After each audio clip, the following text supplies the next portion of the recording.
কি বন্ধু, চিরস্থায়ী জান্নাত ছেড়ে দিলা,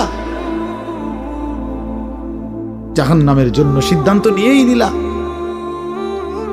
এই নারী, এই ছবি, এই উলঙ্গ দৃশ্য, এই জিনা, এই ব্যভিচার, খোদার কসম ধীরে ধীরে তোমার জাহান্নামের দিকেই নিয়ে যাবে। নুআল্লিহি মা তাওয়াল্লা ওয়া নুসলিহি জাহান্নাম।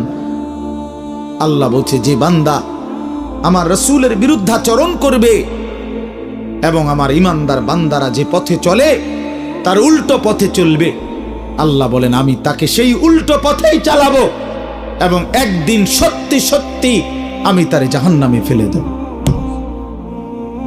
খোদার কসম বাপ, এটা কোরআন শরীফের আয়াত।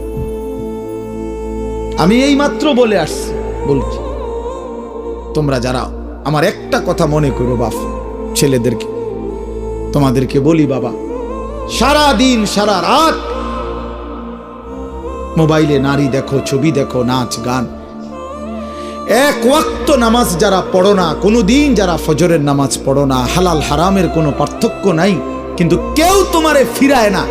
তোমার মা, তোমার বাবা, তোমার পাড়া, তোমার মহল্লা, তোমার দেশবাসী, কেউ তোমারে নিয়ে একটু ভাবে না, কেউ তোমার একটু ফিরায় না। একটা বার বলে না যে এই বাবা তুই কোন রাস্তায় যাচ্ছিস, কিরে তুই মুসলমানের ঘরে জন্ম নিয়ে এত নষ্ট হয়ে যাচ্ছিস কেন?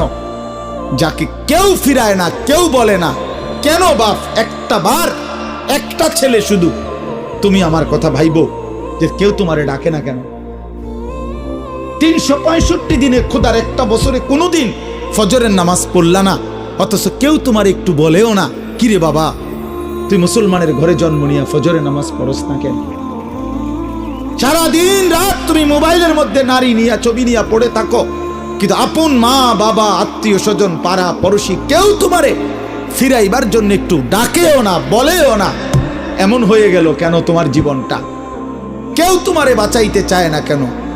মনে রাখো বাপ, মূল কারণ একটাই, তোমার উপরে আল্লাহর লানত পড়ছে, খোদার লানত, খোদার গজব পড়ছে তোর উপরে। এই জন্য আল্লাহর লানত পড়ে যার উপরে, তার থেকে গোটা সৃষ্টি মুখ ফিরায় নেয়। এটা মুখ ফিরায় নেয়, এটা জরুরি বিষয়, মুখ ফিরিয়ে নেয়। আমার মার বয়স এই মাত্র বললাম, আমার মা আমি বললাম কিছুই বুঝে না, কিন্তু সেই মা আমার এখনো মনে আছে। একটা আশ্চর্য বিষয় হলো 75 বছরের কম হবে না আমার বয়স। মা আমার এখনো আমারে বলে, আমারে দেখলে বলে বা আমগরে বলে, আমার 44 বছর বয়স, আমার 4টা সন্তান আছে, আমি আজকে 21 বছরের চাইতে বেশি ওয়াজ মাহফিলে যাই আলহামদুলিল্লাহ, আল্লাহর দয়া। কিন্তু কসম আল্লাহর, মা এখনো আমারে বলে ফুত নামাজ পড়ছুন, নামাজ পড়ছুন। আমারে সব সময় বলে মা ফুত চাইও, মানুষের কত আনে মাহফিলে যাও, মানুষের লোকে চাইও টাকা পয়সা লইয়া, ঝামেলা করো না। কতবার যে কইছে এই কথা এটা মা আমারে, আমার জীবনে। কিরে বেটা, আমার 75 বছরের মা তো, আমি 44 বছরের ছেলে, আমি আমারে আজও ডাকে, তোরে কেন ডাকে না? তোর উপরে কোন খোদার লানত পড়ছে বেটা? এই জন্য তো অব্যাহত ভাবে চোখের সামনে ছেলেটা চরিত্রহীন হয়ে যাচ্ছে, লম্পট হয়ে যাচ্ছে, এক ওয়াক্ত নামাজ পড়ে না, কেউ তারে ডাকে না। আহা, কেন এমন হয়ে গেল বাপ? তুমি এত বড় বঞ্চিত হইলা কেন বলো ভাইয়া? তুমি মনে করছো তুমি সুখের সাগরে হাবুডুবু খাচ্ছ? না ভাইয়া, তুমি তো ধ্বংসের সাগরে হাবুডুবু খাচ্ছ। তুমি তো ভাবছো তুমি বড় মজায় আছো, তোমার মাথার উপরে কারো ছায়া নাই। আসলে তো তোমার উপরে খোদার লানত, এই জন্য কেউ তোমারে ফিরাইবার চাচ্ছে না। এই জন্য বিবেক থাকলে আমার এই কথা ভাইব, বিবেক থাকলে, বিবেক থাকলে ভাইব। আমি তো ধমক দিলাম, তোমারে কেউ ধমক দেয় না কেন? কেন ধমক দেয় না? তোমারে কেউ ফেরায় না কেন?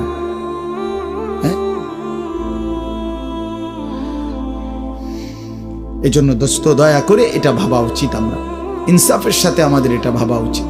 আমরা যদি এটা ভাবি আমাদের জীবন সুন্দর হবে। এই কথাটাই আমি শুরু করছিলাম।